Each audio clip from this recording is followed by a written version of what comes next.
भगत सिंह ने भी कहा था कि मुझे फांसी ना दी जाए।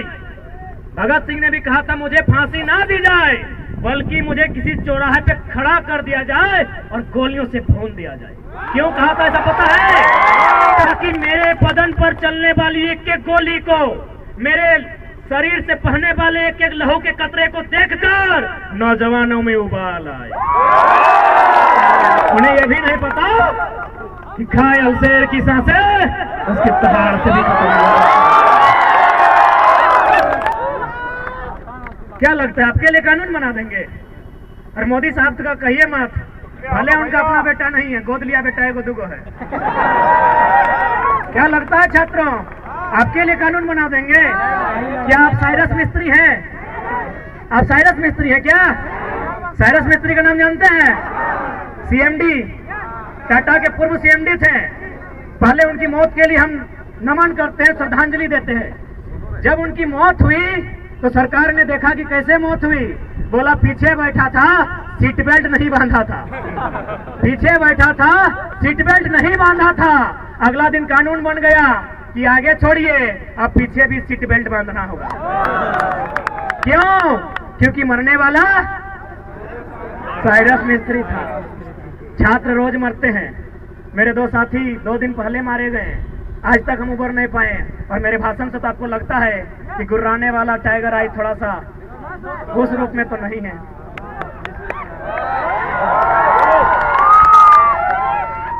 क्या कोई कानून बनेगा?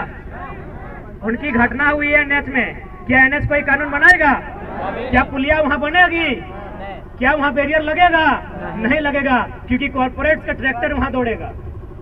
इसलिए यहाँ पढ़ने वाले छात्र जो प्रोटेस्ट कर रहे हैं, यदि आपकी लाठियों का सामना करेंगे, आपके भाई हैं। और जो झुमरा के पहाड़ में नक्सली बनकर बैठे हैं, कॉपी कलम लेके चेक कीजिएगा, मामा का, मौसी का, फूफा का बेटा होगा। कब समझेंगे आप? हमको समझ में नहीं आता है। हम चाहते हैं नौकरी आप आगे से बचाइए, पीछे से चंदा दे दीजिएगा आंदोलन करने के लिए। दरोगा जी पीछे से दे दीजिएगा, आपके बेटे के लिए है। हेमंत सोरेन आपके बेटे को दरोगा नहीं बनाएगा, उनको दरोगा हमारा आंदोलन बनाएगा।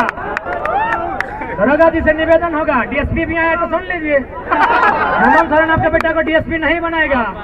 जेपीएससी देखिए ना, 7 को हुआ है 22 साल में, बिहार में 68 को हुआ है।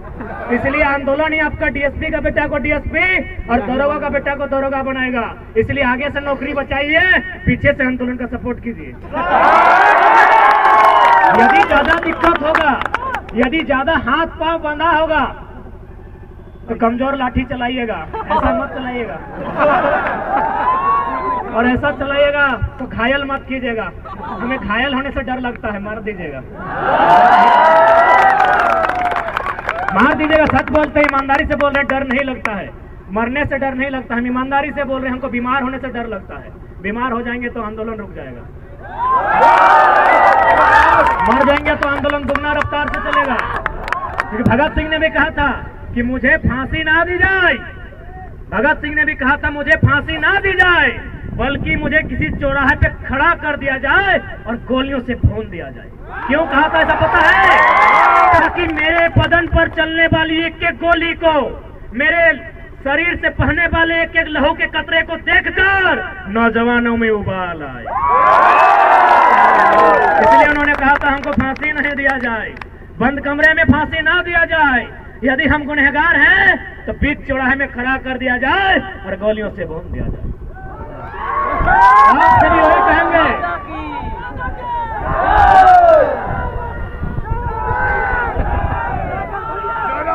इसलिए आपसे भी निवेदन करेंगे, आप ड्यूटी कीजिए, आपकी ड्यूटी का सम्मान करते हैं। हम लोग आंदोलन करते हैं, हमारे आंदोलन का भी कोऑपरेट कीजिए। तो कुछ नहीं मिलेगा, पैसा बटुआ में नहीं रखे हैं भैया, अडानी लेके भाग जाएगा। लोग आए सब तो बड़े हैं दादा साहब, पैसा पटुआ में नहीं रखे हैं, पैसे एसबीआई में रखे हैं। किसका होने वाला है पता है ना? अडानी। वही तो लड़ाई लड़ रहे हैं, छात्रों के लिए लड़ाई लड़ रहे हैं, किसानों की बात कर रहे हैं। काहे डिस्टर्ब कर रहे हैं? खैर डिस्टर्ब नहीं होंगे,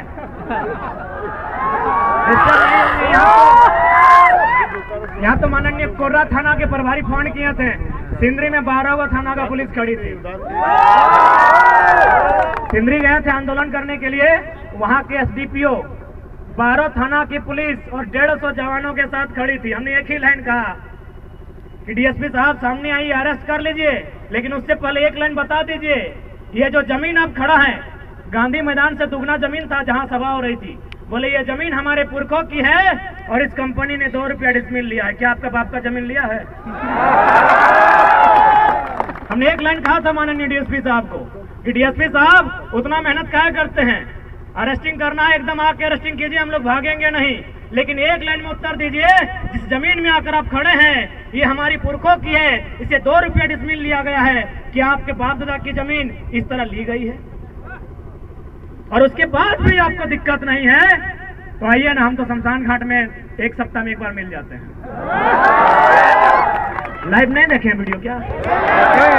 राजभवन से लोग देख रहे हैं, सही बोल रहे, राजभवन से देख रहे हैं, क्योंकि 29 तारीख को हम शमशान घाट में थे और विधेयक को वापस करता है कि एगो योद्धा तो घायल है। उन्हें पता नहीं कितना कितना योद्धा बन के तैयार है। उन्हें यह भी नहीं पता कि घायल शेर की सांसें उसके पहाड़ से भी खत्म हो गई। इसीलिए हमें परेशान ना किया जाए, हमारे हक अधिकार को हमने सामने रख दिया जाए। हम उप तक नहीं कहेंगे, लेकिन यदि हमारे हक अधिकार के बीच कोई टकराएगा, वो टकराने वाला कोई क्यों ना हो, हम वही राड़ माटी के राड़ लोग हैं। फील्ड में 1 नंबर करवा दिया। इतिहास याद कीजिएगा, हुक्मरान में बैठे लोग 1757 में इंडियन भारत की सरजमी में बैटल ऑफ प्लासी हुई थी, बंगाल के क्षेत्र में। अंग्रेजों के सामने उठा के पटक दिए गए भारत के लोग। ठीक 7 साल बाद 1764 में बैटल ऑफ बक्सर होता है इसी बिहार में।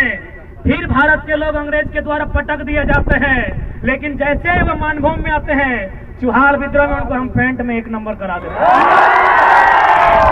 हम वही झारखंड के लोग हैं, हमारे अस्तित्व से नहीं टकराइएगा, हमें हमारा इतिहास मत याद दिलाइएगा। हम भी चाहते हैं वसुधैव कुटुंबकम, हम भी चाहते हैं जियो और जीने दो का सिद्धांत, हम भी चाहते हैं नदी नालों में, पर्वत पहाड़ों में, झील झरनों में प्रेम के गीत गाएं युवा, नौकरियां करें, अपना घर बसाए। हम नहीं चाहते इनके हाथों में हथियार हो, हम नहीं चाहते हैं ये विद्रोही बने, हम नहीं चाहते हैं ये बागी बने, लेकिन यदि ऐसा कुछ हुआ तो अगली सरकार झुमरा के पहाड़ में बनेगी। और बस इमेजिन कीजिए, बस कल्पना कीजिए कि यदि सरकार झुमरा के पहाड़ में पड़ गई तो रूह कांप उठेगी।